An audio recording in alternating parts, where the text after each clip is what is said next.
Today's video is going to be just a little bit different. Every single day I've been taking calls and texts from folks that are in the Dallas area or out of state asking me about why they should use a locator. What is it that I actually do? How do I even make money? And why should they even reach out to me in the first place? So for about the next 10 or 15 minutes, I'm gonna nip all of those questions in the bud. So people use apartment locators mainly for one reason, and that is to save time. And I help anywhere from 5 to 10 people a week find a lease here in the Dallas area.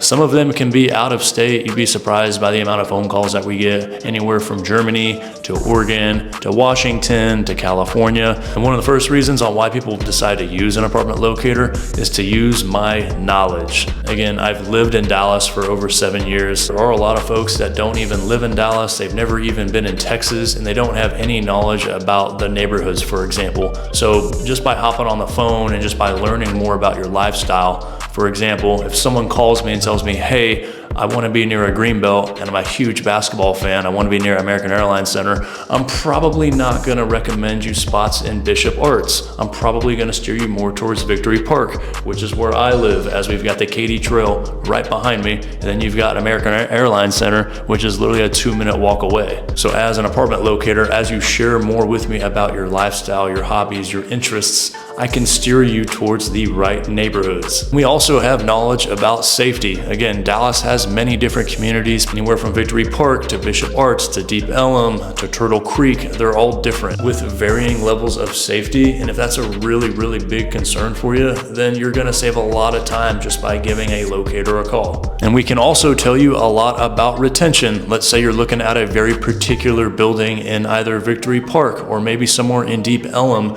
And sometimes those leasing offices won't always be truthful when they talk about retention, because I think it's one of the most important metrics when trying to measure the validity of a building is, are your residents actually re-signing? And if they are not, there's probably a reason for that, and you should think very, very closely if that's somewhere that you want to live. On top of that, we have knowledge about the property management companies.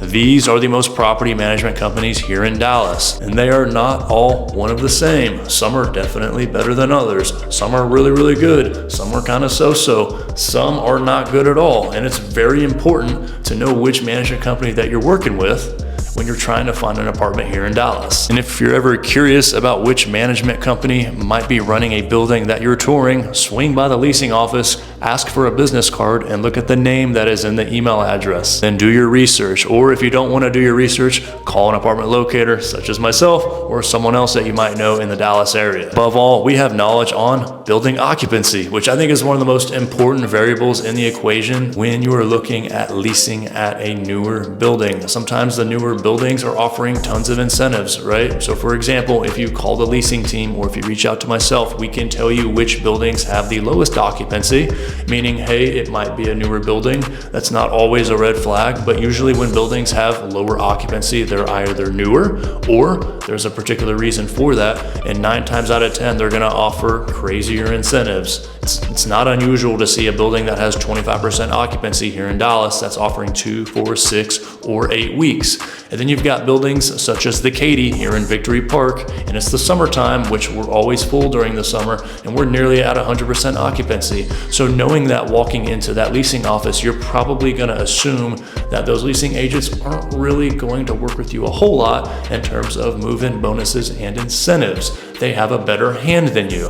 But when you ask about occupancy, just know that that's a good indicator on how willing that leasing office is going to sharpen the pencil to incentivize you to sign a lease. Which brings us to our second reason on why you should call a locator or use a locator, is that we have relationships of which you're gonna be able to utilize. There is a reason on why when you give some of these leasing offices a phone call, your chances of actually connecting with a human are very, very slim. There are tons of apartment buildings that use a virtual assistants, robocallers, call trees. And the reason for that is to screen people out that don't want to come to the building. Their entire goal is for you to go into the website and to schedule an in-person tour to get you inside of the building, because they know if that they can get you inside of the building and get in front of you, the chances of you signing a lease are very, very high. But if you reach out to a locator, you can ask me any questions that you have, and then I can answer those right on the spot and potentially steer you towards another building,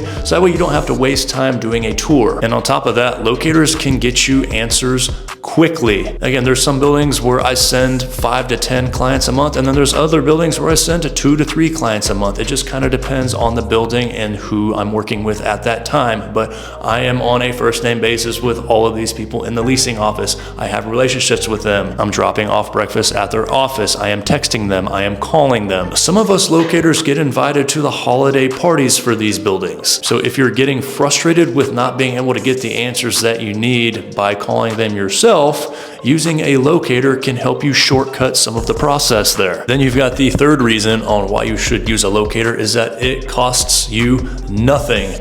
And let me explain. People like me, apartment locators, are incentivized by the building to bring new residents in. So if you're watching videos online, doing research, and you come across someone's video that gave you a lot of value, it is absolutely no skin off your back to reach out and say, hey, I saw your video over XYZ building and I would like to use you as my locator.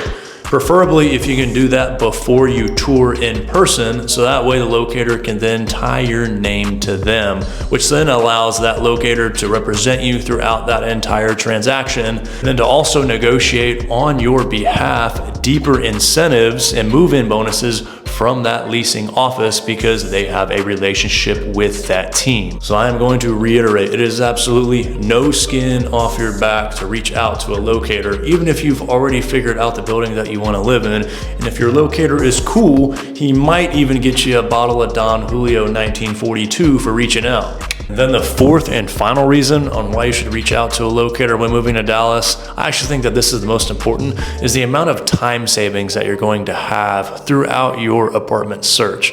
Like, yes, I know some of us are more independent than others. You can spend hours watching YouTube videos, reading Reddit forums, Google reviews, reaching out to leasing offices. If you reach out to a locator, they can save you a ton of time, which is our most valuable resource nowadays, and a ton of headaches along the way just by asking you a couple of quick questions about your lifestyle, hobbies, how much space you need, what your price range is, when your move-in date is. From there, we can help steer you towards the right direction to make your search just a little more efficient. And then if by the end of this video, you are still not convinced to reach out to a locator, then that is cool. Again, I grew up as a middle child. I was neglected. I was the black sheep of the family. I am used to being slept on. But if you are getting value out of the videos that whoever you're following, feel free to reach out to them because it's absolutely no skin off your back. And with that, that is all we have for you today, and we'll see you in the next video. Y'all be good.